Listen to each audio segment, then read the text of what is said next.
कोशिश करेंगे कि 10 मिनट में एक भी न बचे।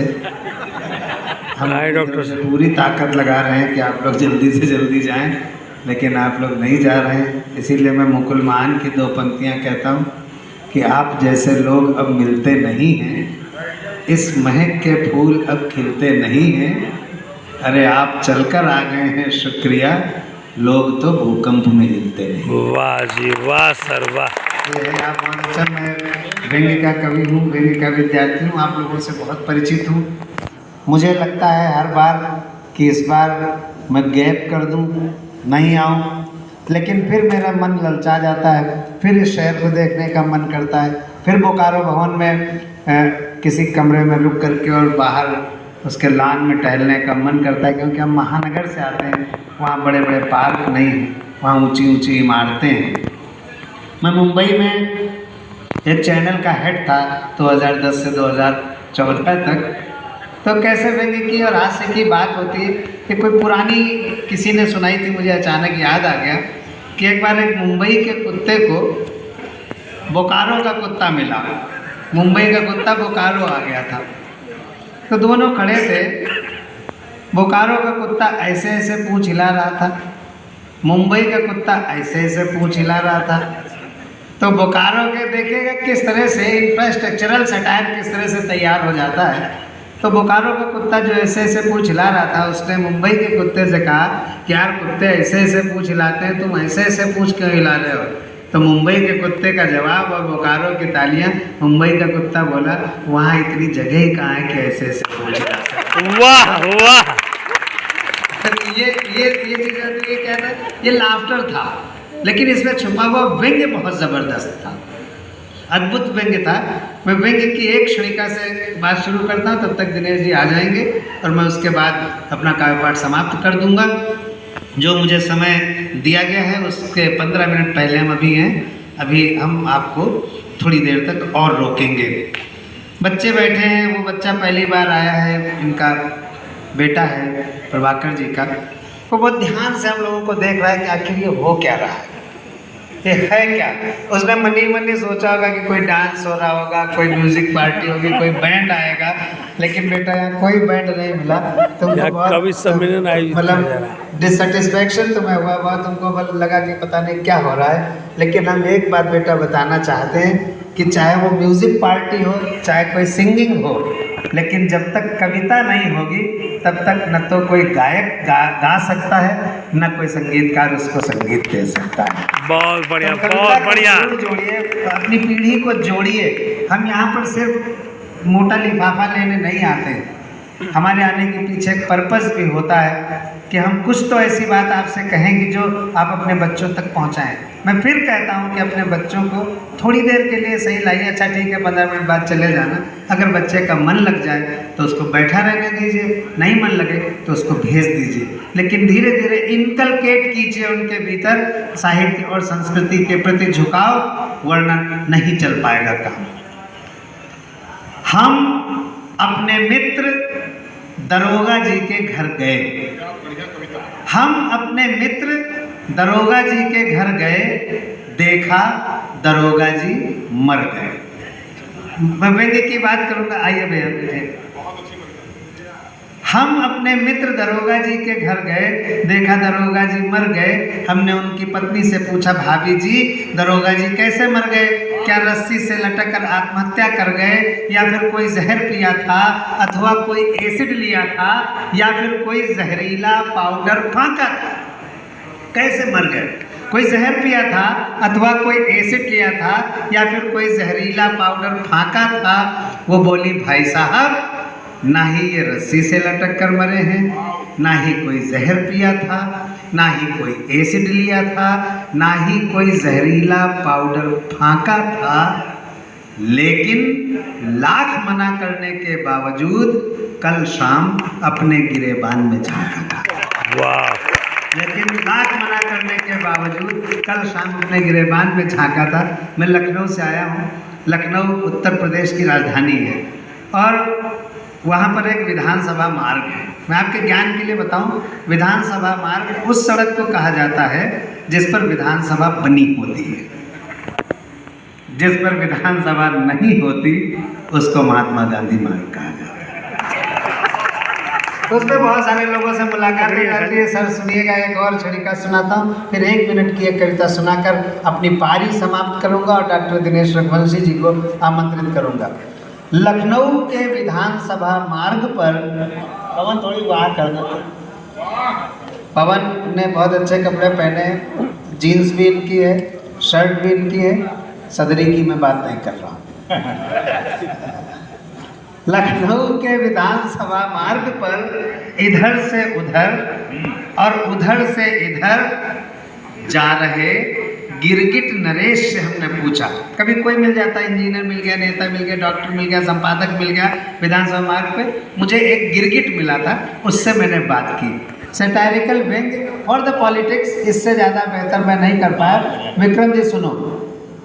लखनऊ के विधानसभा मार्ग पर इधर से उधर और उधर से इधर और फिर इधर से उधर जा रहे गिरगिट नरेश से हमने पूछा, नरेश माने राजा, गिरगिटों का राजा, गिरगिट नरेश से हमने पूछा, गिरगिट जी बता सकते हैं अपने और दल बदलू नेता के बीच आपसी संबंध को तुलनात्मक रूप से समझा सकते हैं?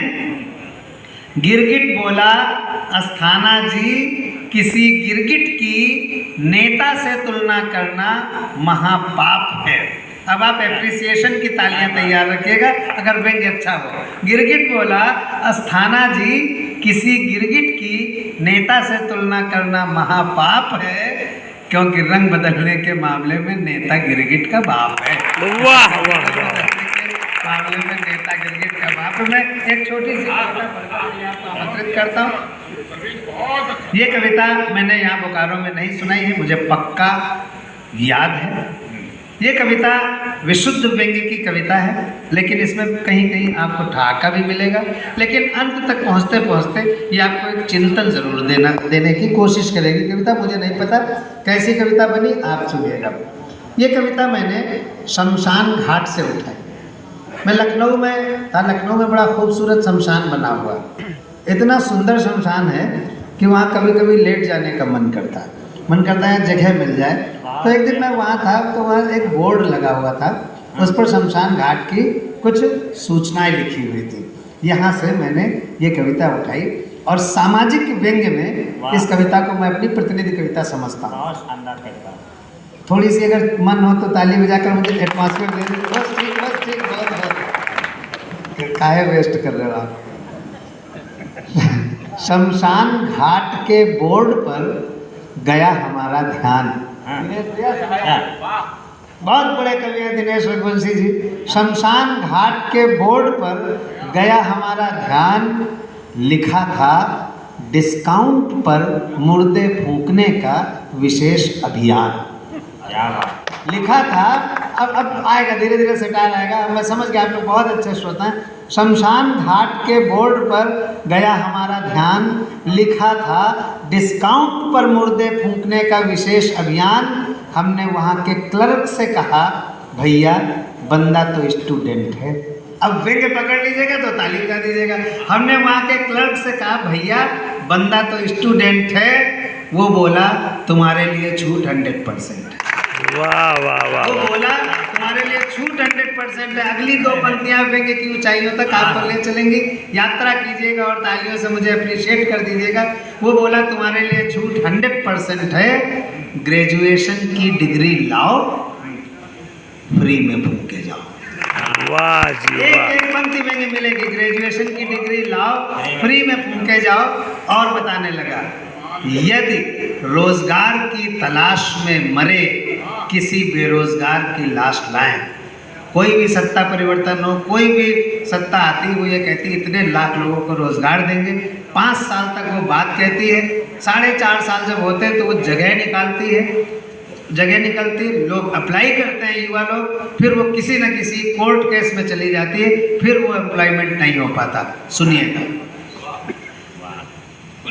तुम्हारे लिए छूट 100% है, ग्रेजुएशन की डिग्री लाओ और फ्री में फूंके जाओ। और बताने लगा, यदि रोजगार की तलाश में मरे किसी बेरोजगार की लाश लाएं, सारे पढ़े लिखे लोग मेरे साथ शामिल हो। यदि रोजगार की तलाश में मरे किसी बेरोजगार की लाश लाएं तो डेड बॉडी पर बायोडेटा के साथ 50 रुपए का बैंक ड्राफ्ट लगाएं। वाह यदि रोजगार की तालियां थोड़ी कमजोर पड़ गई, ये बहुत अच्छा था, रिस्पांस थोड़ा कमजोर हो गया। यदि रोजगार की तलाश में मरे किसी बेरोजगार की लाश लाएं तो डेड बॉडी पर बायोडेटा के साथ 500 रुपए का बैंक ड्राफ्ट लगाएं। हम आपको यकीन सहित बताते हैं, अब अपना रोल प्ले कर दीजिएगा, हम आपको यकीन सहित बताते हैं, इस देश में तो नहीं दिला पाते लेकिन ऊपर नौकरी दिलाते हैं। अरे वाह वाह, इस देश में तो नहीं दिला पाते लेकिन ऊपर नौकरी दिलाते हैं। और बताने लगा कि नेताओं को हम मुफ्त में जलाते हैं। वाह जी वाह, सुनिएगा, आनंद लीजिएगा। अगली पंक्ति जो इसकी है ना, उससे आपको छुपा हुआ बहुत बड़ा व्यंग्य नजर आएगा और उसमें आपका ठहाका भी निकलेगा। नेताओं को हम मुफ्त में जलाते हैं क्योंकि 90% मुर्दे तो उन्हीं की कृपा से आते हैं।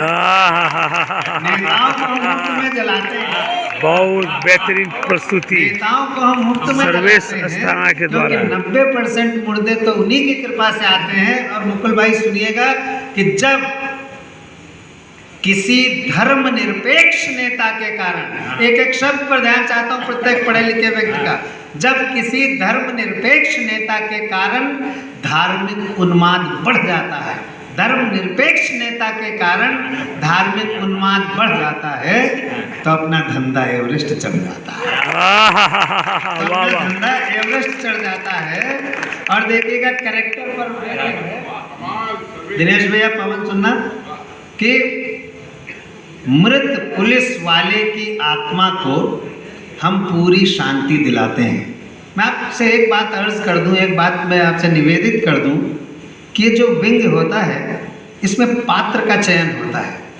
पात्र जो होता है वो वास्तव में पर्टिकुलर वो नहीं होता है, उसके पीछे छुपी हुई जो टेंडेंसी होती है, जो प्रवृत्ति होती है, उस पर व्यंग्य होता है। अब सुनिएगा, मृत पुलिस वाले की आत्मा को हम पूरी शांति दिलाते हैं, लाश की जेब में भी 100 का नोट रखकर तभी अग्नि लगाते हैं। वाह जी वाह, लाश की जेब में भी 100 का नोट रखकर तभी अग्नि लगाते हैं। और कविता का अंतिम चरण शायद इसी के लिए ये पूरी कविता लिखी गई कि जब किसी नौकरीशुदा बाप का मुर्दा आ जाता है, सर्विस करते करते जिनकी डेथ हो जाती है, जब किसी नौकरीशुदा बाप का मुर्दा आ जाता है तो उसे शमशान रत्न का पुरस्कार दिया जाता है। वाह, क्यों पुरस्कार दिया जाता है? ये कारण अगर आपके दिल पर ठक से लगे तो आप उसको तालियों में तब्दील कर मेरे सामने भेज दीजिएगा।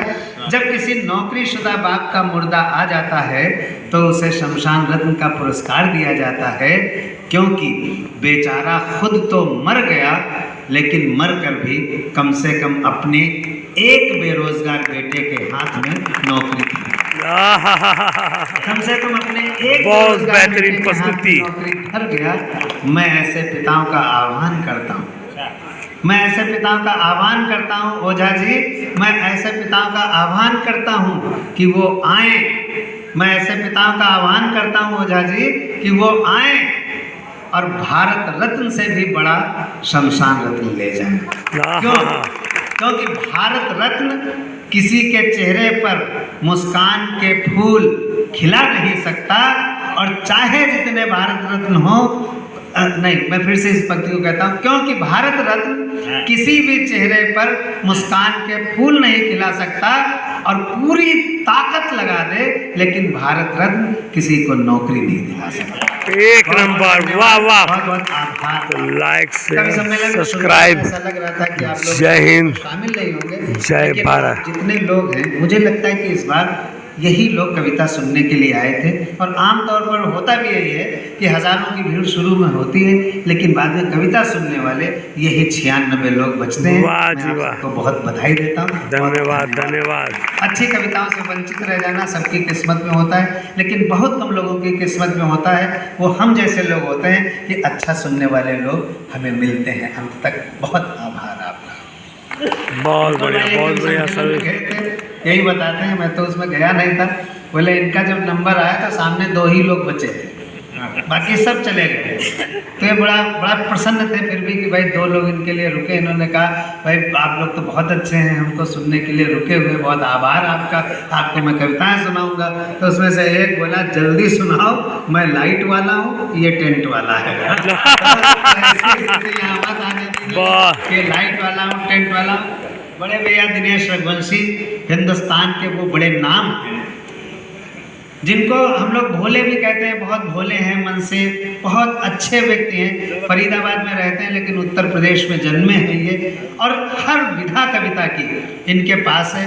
इनको देश के जो श्रेष्ठ 5 कवि हैं उनमें से इनका शुमार होता है। वाह, मैं बहुत चाहता बढ़िया। हूँ कि एक बड़े कवि को जिसको अध्यक्षता सौंपी गई है, जो कुछ भी सुना सकते हैं, मैं चाहूँगा कि उनको आप अपनी अच्छी तालियों के साथ आमंत्रित करें। और एक स्वागत है कि हम परिंदे बहुत दूर के हैं, बोलियां बोलकर अपनी उड़ जाएंगे, लेकिन हम आपके दयार में आए हुए हैं, आपके आंगन में आए हुए हैं, भले ही जबरदस्ती सही, लेकिन हम आपके अतिथि हैं। अब जब तक दिनेश रघुवंशी जी अपना काव्यपाठ कंप्लीट न कर लें, आप लोगों में से कोई एक व्यक्ति भी उठकर नहीं जाए। आप मुझे आश्वस्त कीजिए एकदम। अपनी तालियां। बहुत बढ़िया। Like share subscribe. जय हिंद जय भारत।